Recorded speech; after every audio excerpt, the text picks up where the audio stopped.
I have managed to try the closed beta of Duet Night Abyss, and thanks to that I can bring you first-hand content of one of the promising gacha games that are coming. The game starts with the option to choose a male character and a female one, as we have seen in other games of this style. In this closed beta, there is only the option to choose the female protagonist, the first chapter.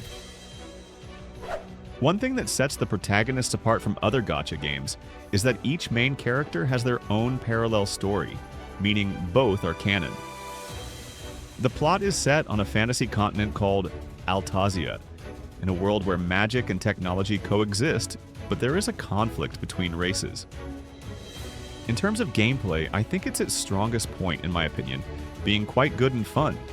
It is a very dynamic and fluid hack and slash where you can switch between two main weapons, which can be pistols, shotguns, or assault rifles.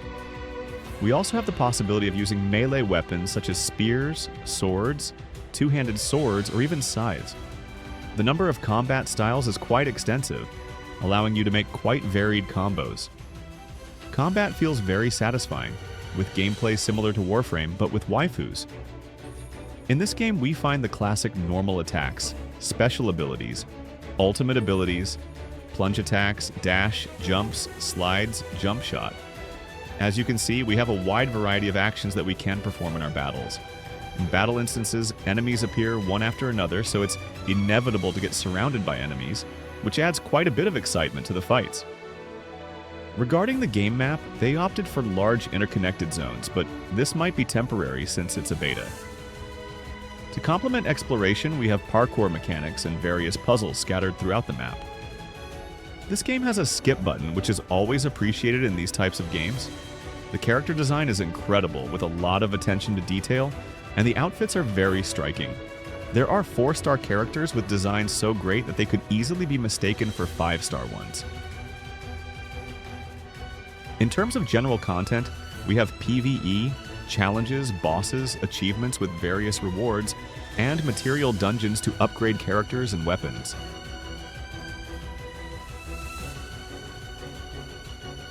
Additionally, your responses influence the reactions of NPCs towards you and the outcome of certain conversations. Depending on your answers, a social stat will increase, such as benefit, morality, chaos, empathy.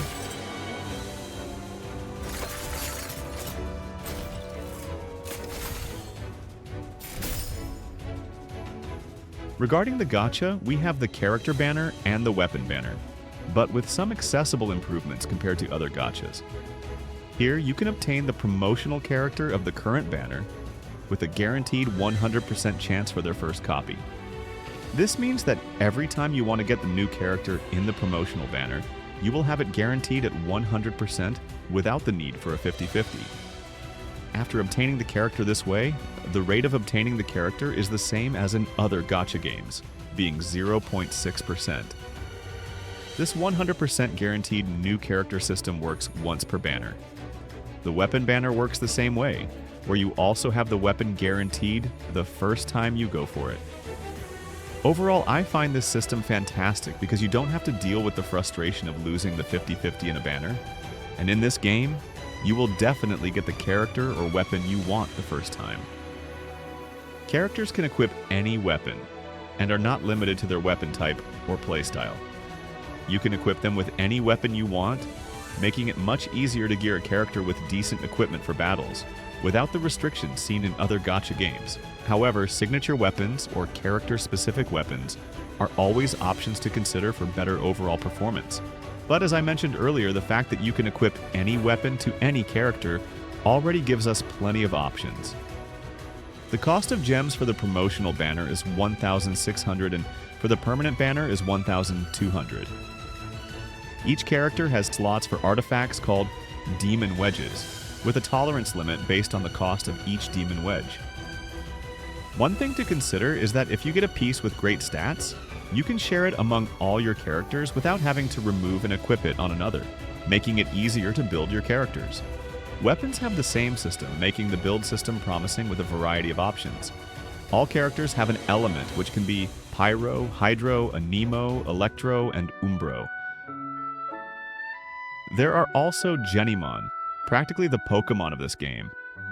These creatures can be captured and become your companions, providing utility in battles with a passive ability and an activation ability, making it more interesting when building your character, considering which Genimon to use. The game features Japanese, English, Chinese, and Korean language options. I played it in Japanese, and the voice acting is great.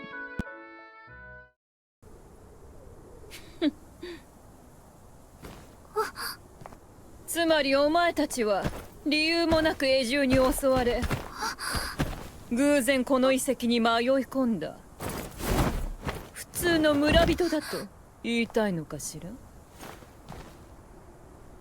嘘じゃないベレに触らないでシビル長官脊椎の形状からこの者は行方不明だった Overall, I have very good impressions of this closed beta. This is a game I would very likely play when it is officially released because I liked its gameplay. And there isn't a single way to play the fights. Each fight can be different depending on your versatility with the different gameplay styles and weapons. Will you give it a chance in its future open beta? See you in some Abyss runs as always.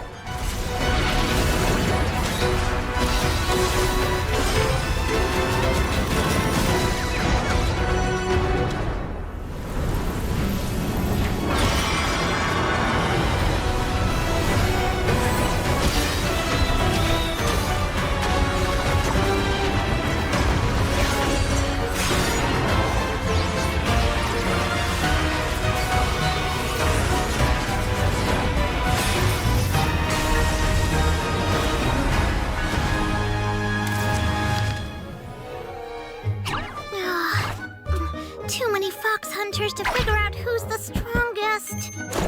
Huh? A chance to make some Another cash. fox hunter?